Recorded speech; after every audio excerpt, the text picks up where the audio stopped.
paz do Senhor, irmãos. Pai Santo, Pai maravilhoso, estamos com os nossos corações, Senhor Deus eterno, adubado, pronto para receber a semente da Tua palavra. E aqui está o Teu servo, Senhor Deus querido, pastor Zé Teixeira, que tem, Senhor Deus querido, Santo, pelo Teu Espírito Santo, ó Pai, a honra de estar transmitindo essa Tua palavra, Pai. Usa ele agora, Senhor Deus querido, com a sua graça, com a tua unção, e tenha liberdade para falar em cada coração aqui nesta noite. Que todos saiam daqui, Senhor Deus querido e santo, alimentado, e que essa semente que aqui será lançada venha frutificar para a glória do teu nome, em nome de Jesus. Amém, irmãos? Amém. Podeis assentar. Glória a Jesus.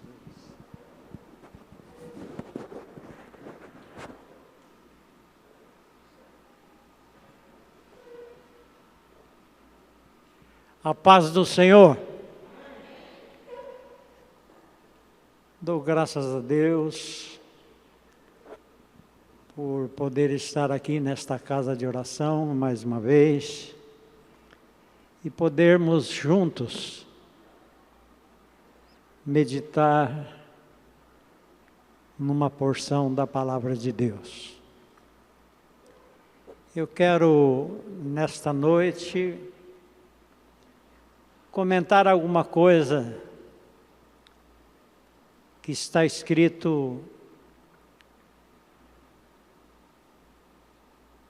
no livro do Evangelho das Regiões Celestiais, que é a carta que o apóstolo São Paulo escreveu aos Efésios. Ele mesmo começa a carta com as saudações costumeiras, e depois, quando ele chega no versículo de número 3, ele diz: Bendito seja o Deus e Pai de nosso Senhor Jesus Cristo, o qual nos abençoou com todas as bênçãos espirituais nos lugares celestiais em Cristo. Pode dar uma glória a Deus? Aleluia! Uma palavra dessa gloriosa, não é? Nós vemos que esta carta, os 3 primeiros capítulos, Paulo ele procura demonstrar, mostrar, explicar os benefícios que nós temos da parte de Deus em Cristo Jesus, nosso Senhor. Ele mostra, principalmente para nós, os gentios, que nós éramos estranhos aos concertos, às promessas, e que nós estávamos mortos, literalmente mortos, por causa dos nossos delitos e pecados. Mas Deus, na sua infinita misericórdia, através do sacrifício do seu único, bendito e santo Filho, nosso Senhor Jesus, nos deu vida. Vida para vivermos eternamente com Ele. Então, os primeiros 3 capítulos, ele procura descrever todos os benefícios que nós temos em Cristo Jesus. E quando ele chega no 4º capítulo, ele começa a trazer para nós os deveres que todo cristão tem para com Deus, justamente por causa destes benefícios que Ele nos dá. Ele nos concede coisas maravilhosas. O mistério da salvação. Mas só que existe uma responsabilidade para nós por causa destes benefícios. Então, os 3 últimos capítulos, começando com o 4º, no primeiro versículo ele diz assim, capítulo 4, versículo 1, Efésios. Ele diz: rogo-vos, pois eu, o preso do Senhor, que andeis como é digno da vocação com que foste chamados. Depois a gente vai lendo o restante. Então nós vemos aqui que Paulo ele está pedindo, rogando a todos, aos irmãos. A escrita foi direcionada à igreja de Éfeso, mas ela permanece pelo Espírito Santo aqui na Bíblia Sagrada para nós hoje. A palavra de Deus é para nós hoje. Eu me lembro que numa igreja que pastoreei em Santa Fé do Sul, eu estava falando alguma coisa a respeito da nossa conduta nós estamos no mundo, mas não pertencemos ao mundo, então a nossa conduta diante deste mundo, baseando no livro de Coríntios, 1 Coríntios. E eu sempre nos cultos de ensino dei liberdade para que as pessoas pudessem responder, questionar, enfim, dar algum argumento a respeito do assunto. E uma irmã falou: pastor, mas essas coisas que o irmão está falando, que o irmão está dizendo aí, que nós temos que viver e andar assim, assim, assim, assim. Isto foi para aquele tempo, para a igreja lá de Coríntios. E eu disse: irmã, Então, se as coisas que estão escritas na carta aos Coríntios, era para eles, para aquele tempo, o que resta para nós no capítulo 15? Fala a respeito da vinda de Jesus, da nossa transformação, quando atingiremos a perfeição segundo a estatura, a medida de Cristo Jesus, seremos transformados, iremos morar no céu, e Jesus, que vai vencer o último inimigo, a morte, e o inferno, o diabo. Então esse negócio era só para eles, então nós estamos todos perdidos. Estamos perdidos, porque esse negócio aqui era só para aquele tempo, não é para hoje, não é para a igreja de hoje. Então nós estamos perdidos, não tem ressurreição, não tem salvação, não tem arrebatamento, porque está escrito no mesmo livro que foi escrito para eles lá. Ela falou: mas também não é assim, né, pastor? Falei: é assim sim, porque está escrito assim. Quem quiser aceitar, aceita. Quem não quiser, o problema é dele. Mas que é assim, é assim. Então, quando Paulo diz que eu rogo-vos para que andeis, esta palavra andeis,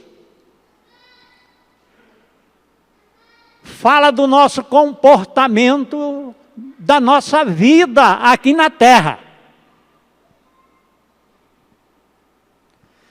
Para que andeis como é digno, nós vamos ver da vossa vocação. Então,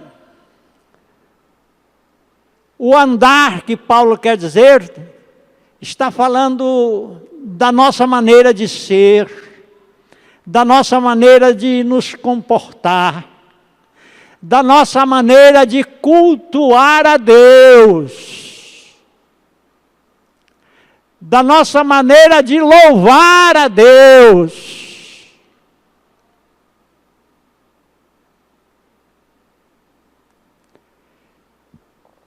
Irmãos, Deus não está procurando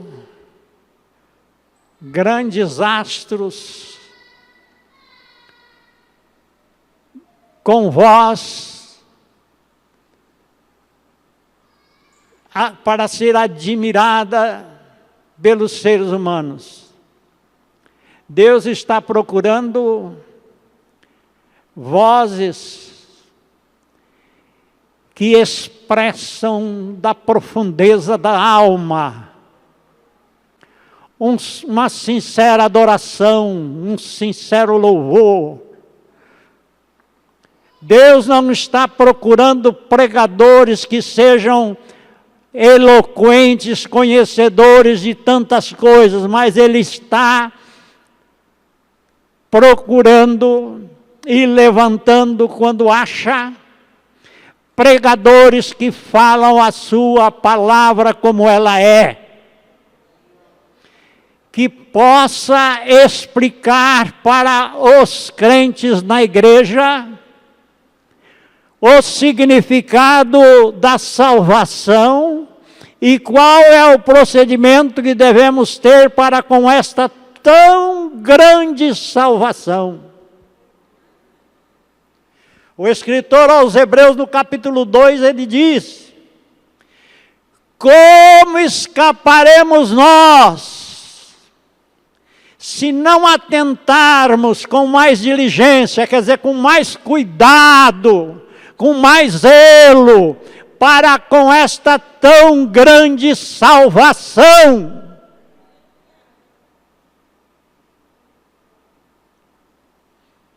Que começou lá com o Senhor, os seus apóstolos, e chegou até nós.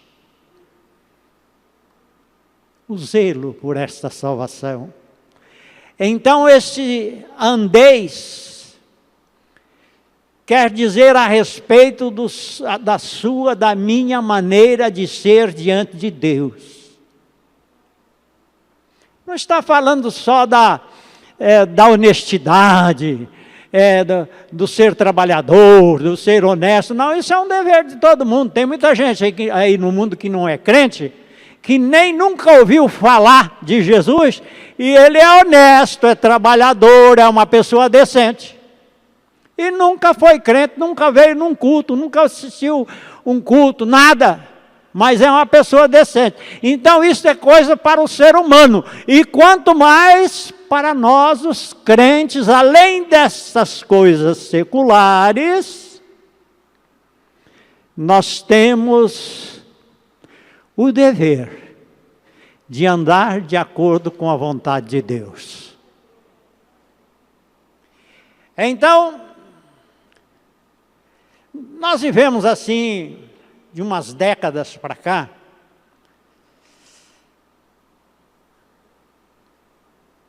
está havendo assim umas mudanças. A Bíblia fala de imitação. Paulo fala: sede meus imitadores, assim como eu sou imitador de Cristo. É o único conselho que temos para imitar. Mas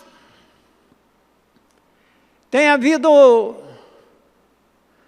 um direcionamento muito grande para imitar outras coisas. Teve uma época que tentavam imitar as igrejas europeias. O que aconteceu? As grandes catedrais na Europa estão todas fechadas porque não tem quem as frequente.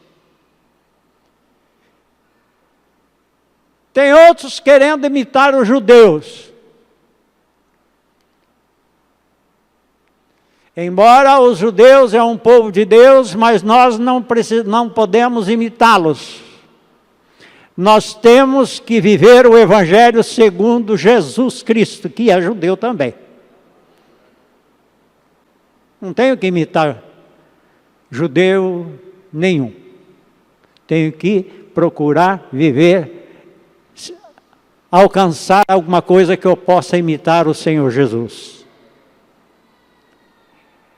E tem tido estas imitações. E ultimamente, eu não sei se vocês se lembram, quando começou aquele movimento na Lagoinha, lá no estado do Rio, aí todas as igrejas, que aglomeravam milhares de pessoas, muitas igrejas começaram também a imitar eles, procurando arregimentar um grande povo, público. Mas tem também, ultimamente, muitas igrejas tentando imitar as igrejas americanas. Não resta a menor dúvida que temos muitas coisas boas que vieram de lá. Por exemplo, foi a nação que mais enviou missionários para o mundo todo. E foi lá que houve o despertamento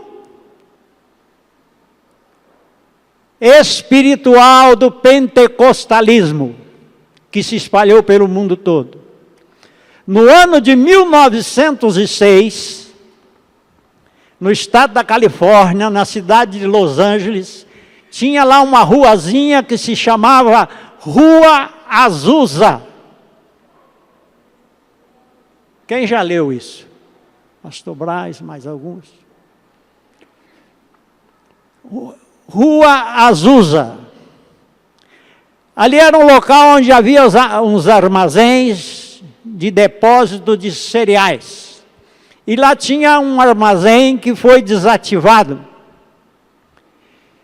E um pastor, muito simples, um homem de cor, de um tamanho avantajado,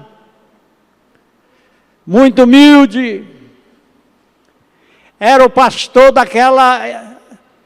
de um povo que se reuniu ali naquele armazém e formou-se uma igreja.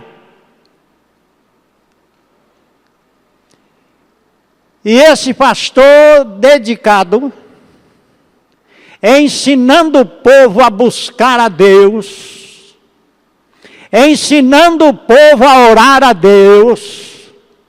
Se for ensinar a igreja aqui a orar a Deus, nós vamos ter assim algumas rejeições, mas há necessidade de se orar e buscar a Deus sem cessar.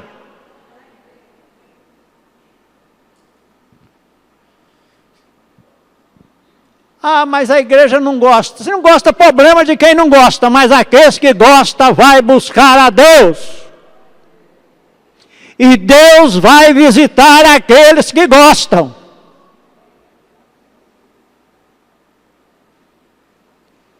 E esse pastor Seymour,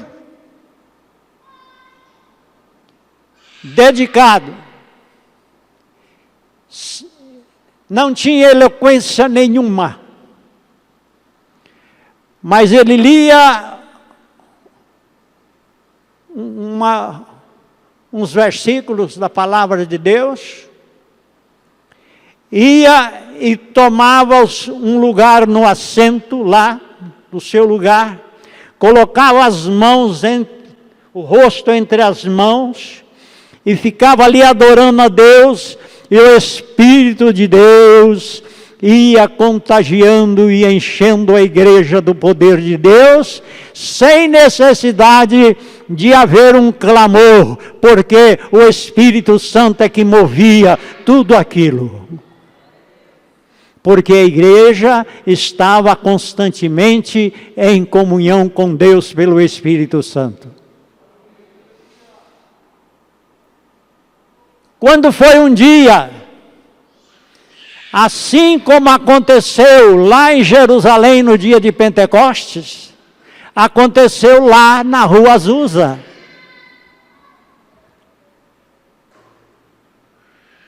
Foi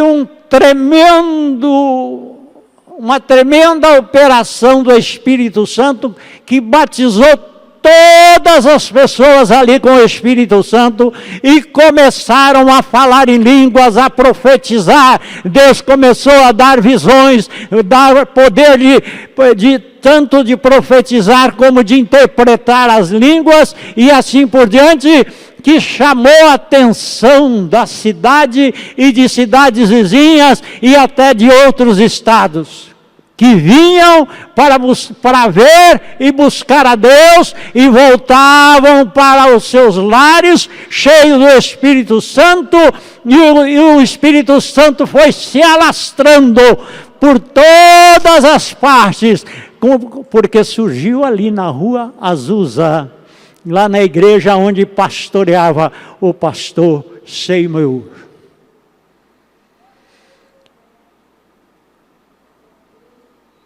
E o mesmo Espírito, irmãos, ele trabalha hoje na vida de quem o busca. Eu fico um pouco preocupado, que eu vejo um irmão, uma irmã vir aqui saudar com a paz do Senhor, e quase ninguém dá um amém, irmãos. Estamos desapercebidos.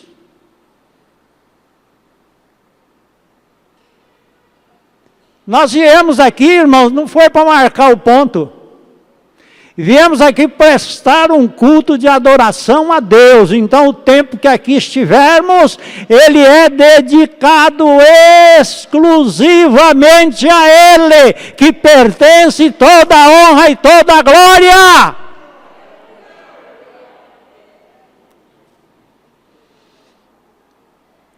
E por causa desse derramamento do Espírito Santo numa igreja zelosa, isso pode acontecer aqui, se nós assim o fizermos. Passarmos a buscar a Deus, sermos zelosos,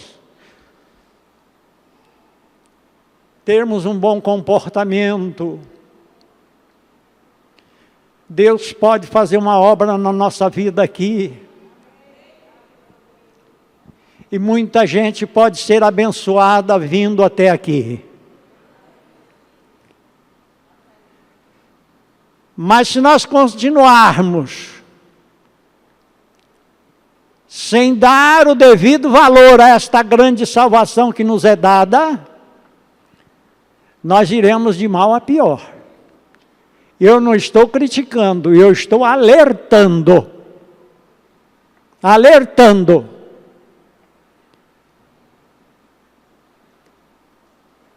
É muito difícil ver um irmão ou uma irmã falar em línguas estranhas, porque não tem ambiente para isso.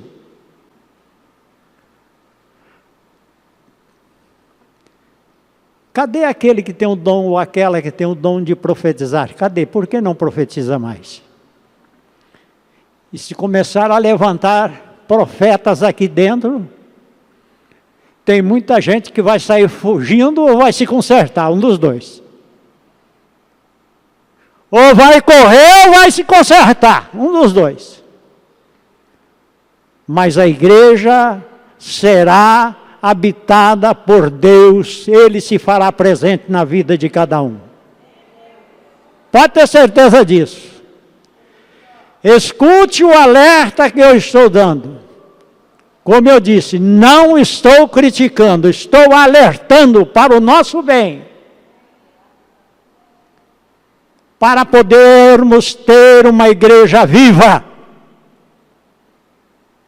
onde Jesus, o Espírito Santo, o Senhor Jeová, Ele estará presente, fazendo a sua obra na vida de cada um. Então, por isso que Paulo diz: eu vos rogo que andeis como é digno da vocação, de maneira digna. O que é vocação? A vocação, irmãos, é uma escolha humana. É algo que parte do ser humano, a vocação. Tem a ver com a conversão.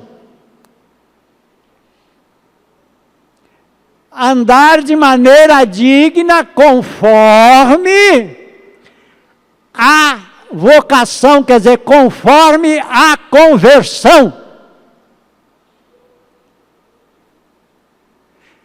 Vocês sabem que tem muitos, mas muitos crentes, muitos pastores, que nem eu, obreiros, que precisam se converter?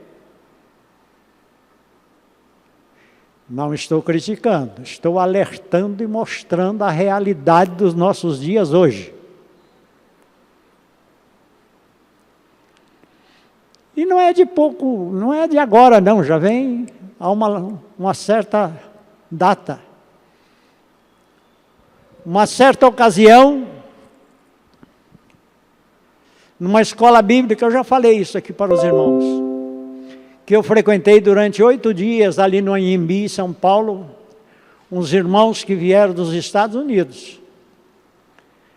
E o pastor que estava oferecendo aquela escola para obreiros, ele era, não sei se ainda, ele era muito rico, tinha frota de navio, essas coisas de transporte de mercadoria.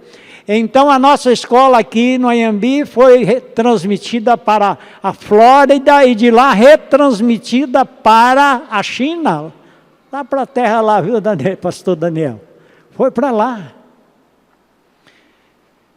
E ele avisou, isso foi em 84.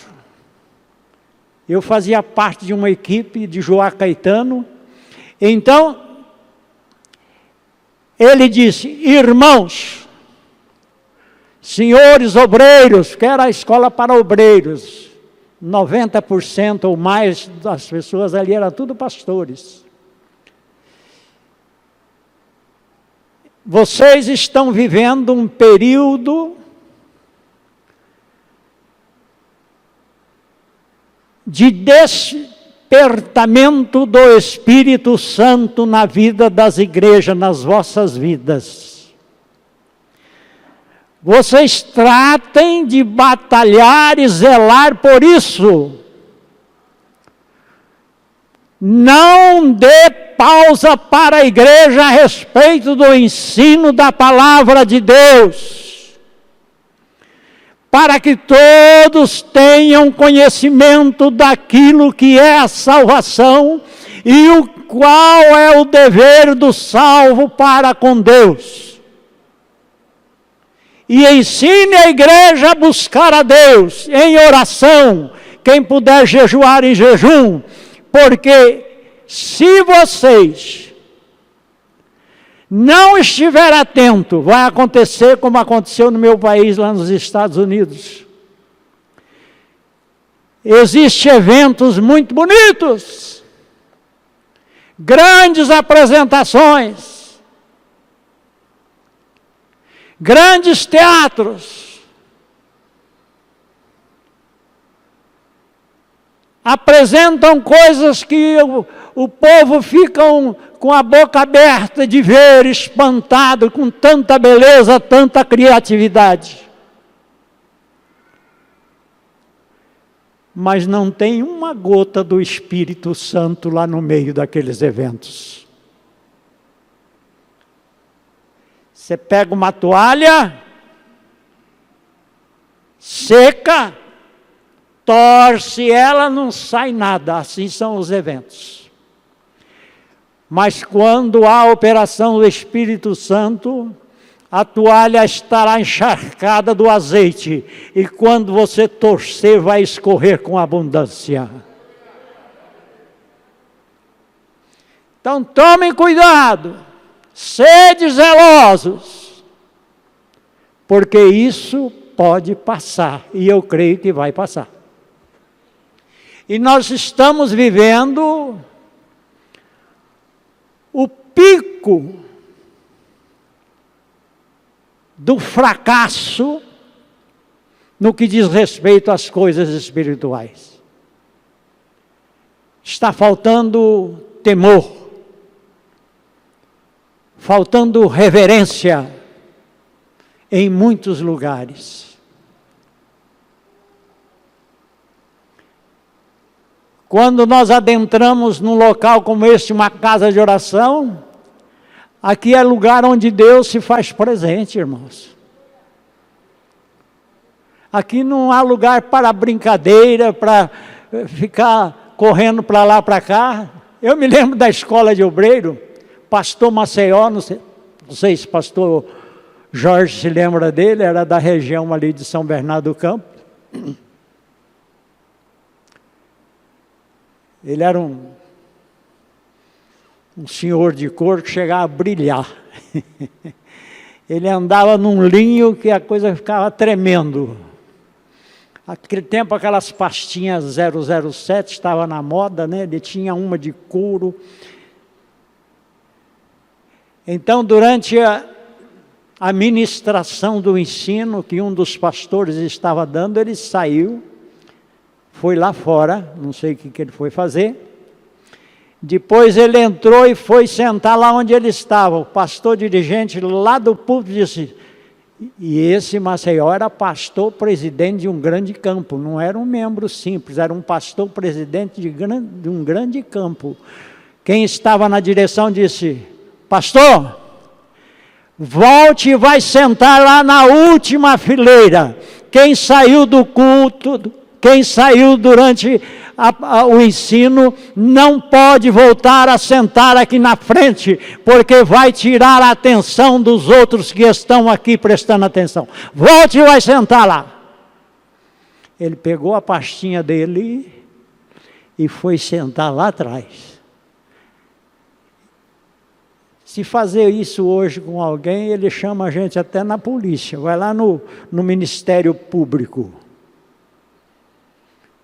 Por quê? Porque falta temor de Deus.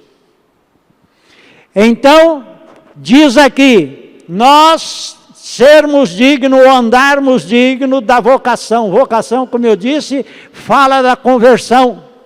E como acontece a conversão? Eu disse que tem muitas pessoas que são aí evangélicos, porque todo mundo hoje é evangélico. É evangélico, mas nunca se converteu.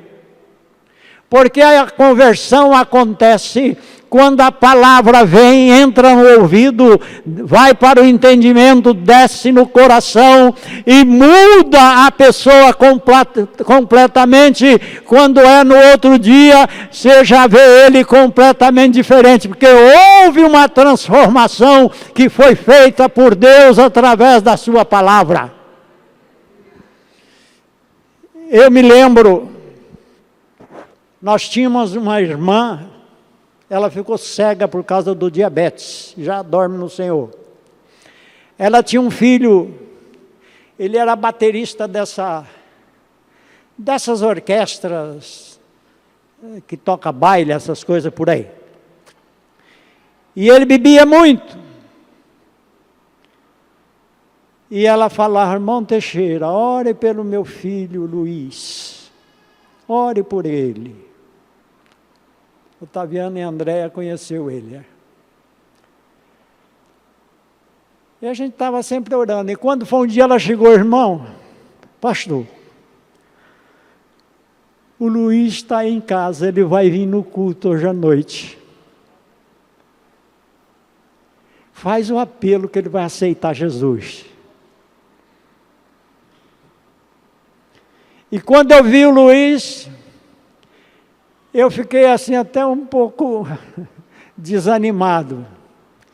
Sabe a pessoa quando bebe muito que começa até a sair, parece que a pele do rosto, assim, aquele negócio assim, e tinha aquele cabelo, ele já era do cabelo um pouquinho duro, então, e o cabelo estava grande e ele penteou de lado assim, ficou igual aquelas brochas de pintor, né, que mexe com a tinta, depois não lava e larga de lado, lá fica dura, torta assim, o cabelo dele parecia aquele negócio duro. Mas eu fiz o apelo por causa da irmã, mas eu não tenho nem vontade de fazer. E ele veio. E eu orei, irmãos, até sem fé. Mas a fé estava no coração da irmã e do homem que estava ali na frente. Não estava em mim. Eu orei por ele. E no outro, não foi no outro dia, porque o culto não foi no outro dia, mas daí uns dias ele veio na igreja, já estava com o cabelinho tudo bonitinho, tudo bem ajeitadinho, era outra pessoa. Aleluia.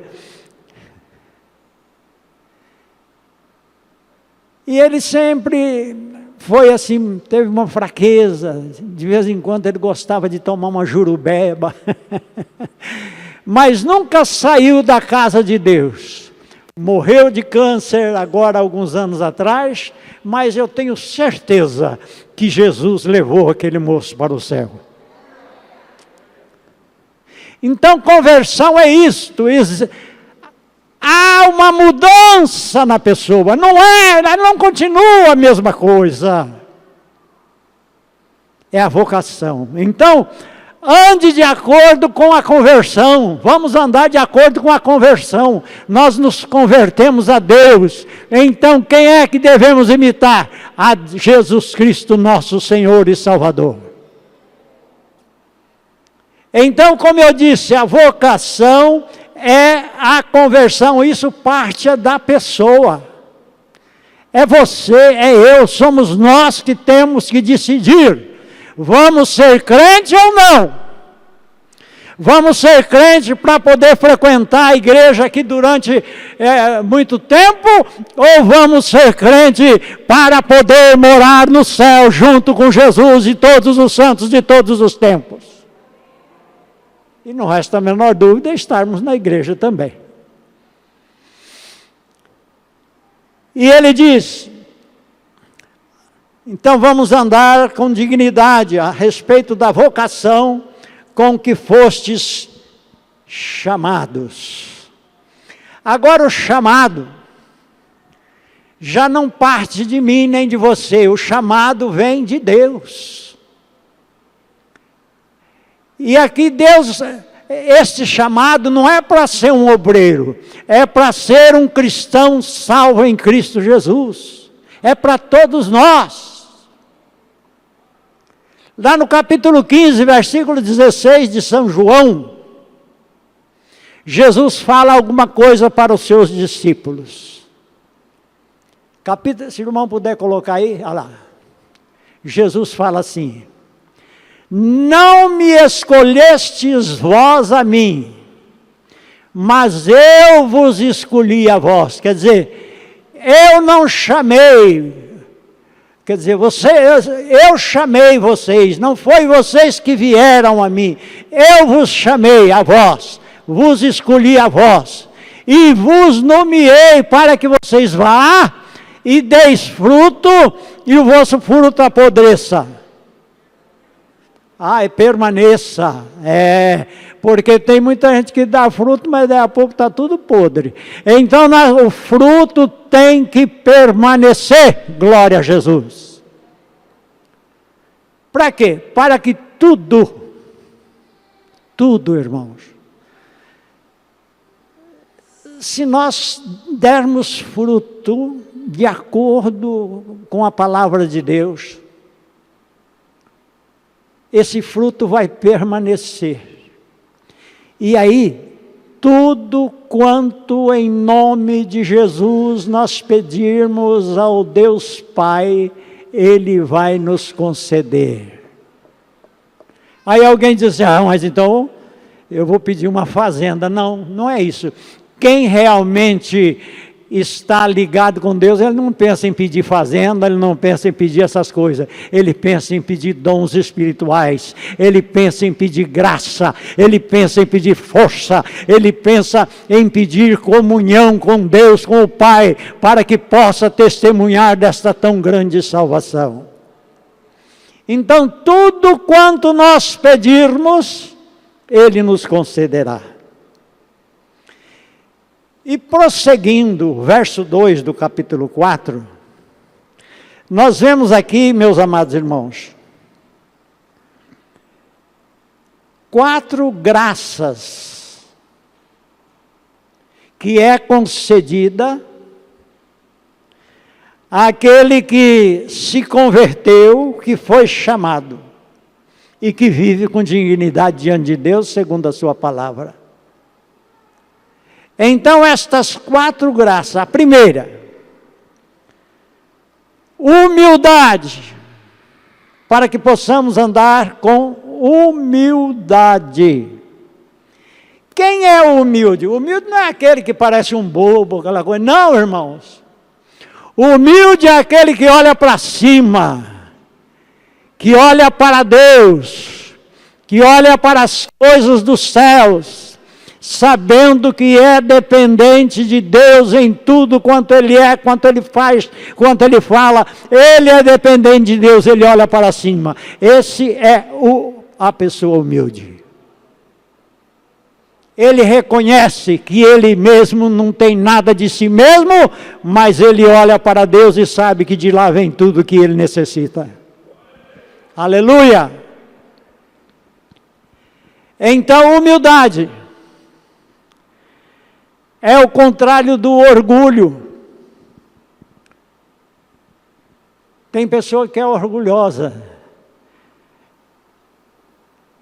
Ele olha assim, nos colocando embaixo, ou ele pensa que nós estamos abaixo dele.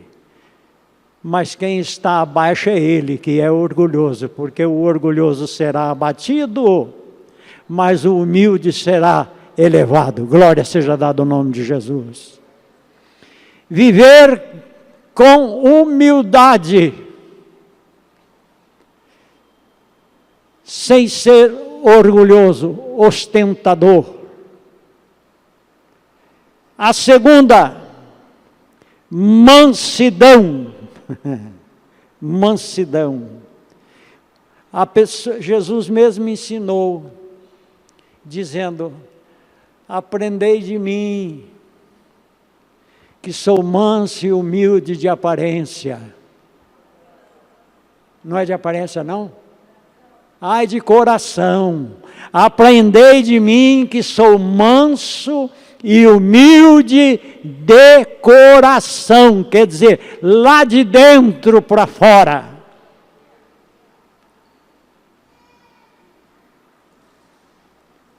Mansidão. Jesus nos deu muito exemplo de mansidão. É aquele que suporta muitos infortúnios, muitas provações, provocações, mas ele não se exaspera, ele não fica com ódio, ele não fica com raiva, ele continua a sua caminhada com o mesmo coração manso, louvando e glorificando a Deus. É aquilo que Jesus disse, para que nós possamos nos alegrar, que quando, por causa do nome dEle, nós formos insultados, formos desconsiderados e assim por diante, saiba que é grande o vosso galardão no céu. E longanimidade. Você já pensou se o Senhor Jesus não fosse longânimo, o que seria do escritor desta carta? O apóstolo São Paulo, antes de ser o apóstolo São Paulo, Saulo de Tarso, ele era um homem perseguidor dos cristãos, dos apóstolos. Ele deu proteção para as pessoas que mataram o Estevão, o diácono da igreja de Jerusalém. Ele era um soldado romano, ele deu proteção para aquele povo, apedrejar e matar o Estevão. Se dependesse, não é de mim, não, dos apóstolos mesmo. Lá nós íamos acabar com a vida desse homem, se a gente pudesse. Ou homem ruim, perverso. Mas Jesus foi longânimo. Longânimo. Esperou o momento certo, a hora exata, para ter um encontro com Ele, lançou ele por terra, e aquilo que eu disse, e quando ele se levantou, levantou um homem convertido. Longanimidade.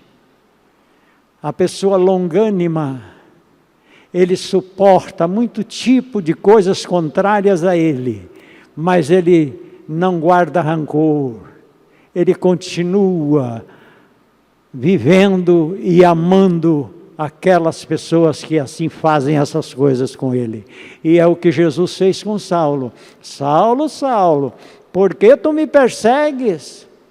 Dura coisa para ti é recalcitrar contra os aguilhões, quer dizer, ir contra os ferrão, não é? Aqueles espetos. Então, a longanimidade nos faz aprovados por Deus. E agora, uma das coisas mais importantes.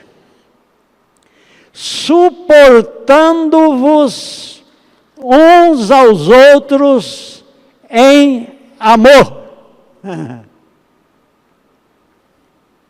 Suportar uns aos outros. Tem muita gente que me suporta porque não pode me dar uns tapas, porque se pudesse eles me batiam. É? Outros suportam o patrão porque ele não pode falar nada, ou brigar com ele, ou discutir com ele, porque senão ele vai ser mandado embora. Suporta as pessoas porque tem medo de perder ou acontecer alguma coisa contra ele. Mas Jesus deu um exemplo muito glorioso, lá no capítulo 5 de São Mateus, se o irmão puder colocar aí, versículo 41.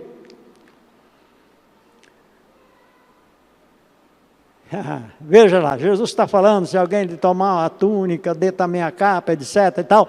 Aí ele diz assim, e se qualquer te obrigar a caminhar 1 milha, vai com ele 2. Porque obrigado qualquer um caminha, irmãos. A pessoa põe o cano de um revólver debaixo do queixo e fala, você vai comigo até lá na Marechal Rondon. Eu vou, ué. Porque se você não for, eu te dou um tiro debaixo do queixo. Então eu vou. Eu fui, mas fui obrigado, porque o revólver estava debaixo do meu queixo. Mas chegando lá, ele tira o revólver, guarda e fala, agora pode ir embora. Aí eu digo assim, mas sabe que eu gostei de andar com você? Eu vou andar mais um pouco junto, não é? Aleluia. Quer dizer, a primeira milha não teve valor nenhum, porque foi obrigado. O valor está na segunda milha, que a gente vai caminhar porque ama, porque quer estar junto, porque quer o bem daquele que queria me fazer o mal. E então, aí está o valor. Se alguém te obriga a alguma coisa, perdoa e faz muito mais coisas boas junto com ele. Alguém está te obrigando você a vir no culto aos domingos? Vem às terças e às quintas também. Aleluia. De manhã, né, pastora? Às 9h da manhã. Aí esse domingo que você foi obrigado não vai ter valor nenhum, mas o de terça e de quinta que você veio de livre, espontânea vontade, vai estar registrado nos anais eternos de Deus. Pode ter certeza disso. Então, suportar em amor. Suportar em amor. Eu não vou entrar no outro assunto, porque as horas, falta poucos minutos. Porque aqui fala da unidade da fé, e o verso 4 e 5 fala de 7 unidades. 7 unidades. Aqui que fala da fé. Eu só vou ler o verso 4 e o 5. Diz assim: há um só corpo, Quando Paulo está falando isso, é porque o corpo de Cristo não pode ser dividido. Não, quem é o corpo de Cristo? A igreja. Não existe uma igreja para os judeus e uma para os gentios.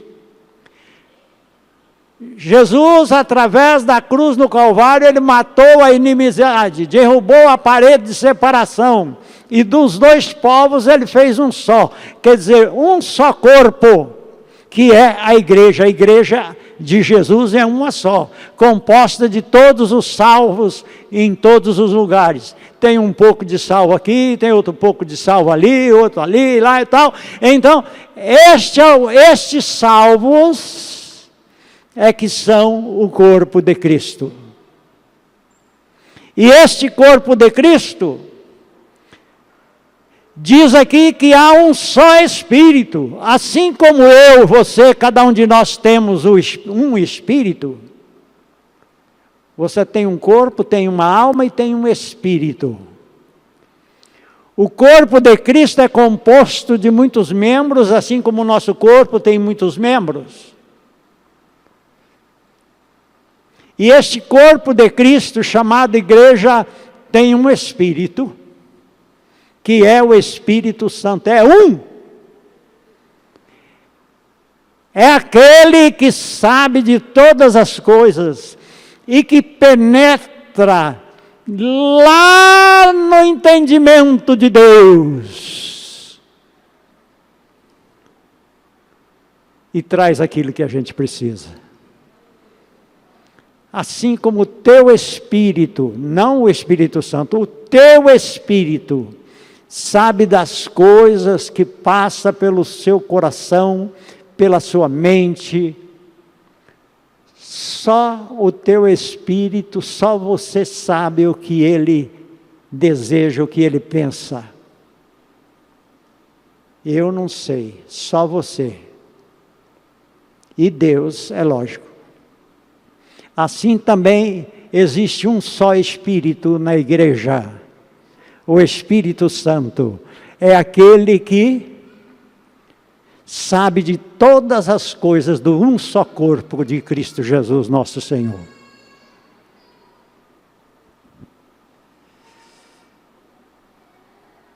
E existe também uma só esperança.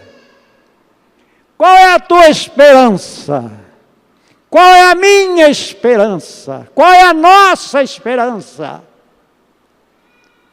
É sermos arrebatados por Cristo Jesus, nosso Senhor.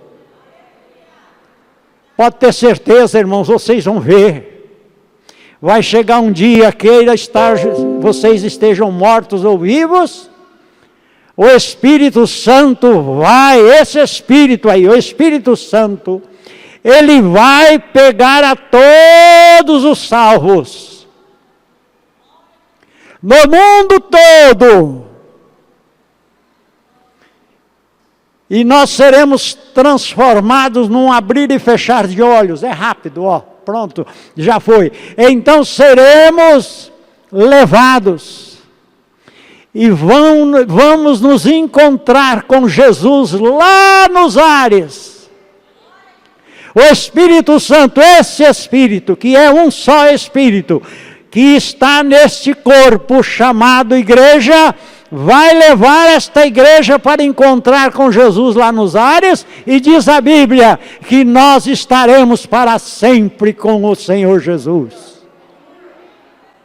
Aleluia!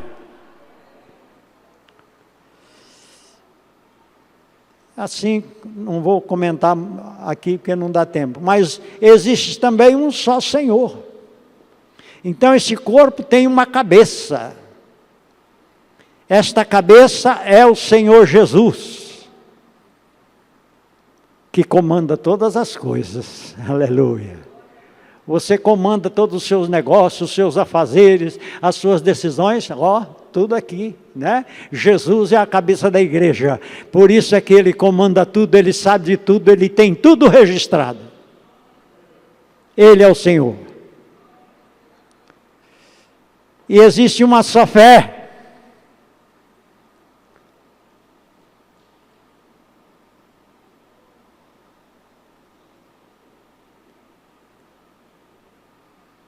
Você tem fé, irmão? Sabe que todo crente tem fé? Uns têm mais, outros têm menos, já falei isso aqui muitas vezes. Judas, quando escreveu a sua epístola, no verso 3, ele diz assim, que nós devíamos batalhar. Olha lá. Amados, procurando eu escrever-vos com toda a diligência ou cuidado acerca da comum salvação, tive por necessidade escrever-vos e exortar-vos. Para quê? Para batalhar, lutar pela fé que uma vez foi dada aos santos. Nós somos santos porque fomos santificados por Cristo Jesus, nosso Senhor, e esta fé Ele deu para mim e para você. Nós precisamos colocar ela em prática e fazer com que ela cresça e possa produzir muito fruto em nome do Senhor Jesus. Vou parar por aqui. Que Deus abençoe a todos. Muito obrigado pela oportunidade. E que Deus abençoe. E que todos nós possamos, então, com muita diligência, muito cuidado, exercermos a nossa fé, o nosso agradecimento a Deus por esta tão grande salvação. Amém.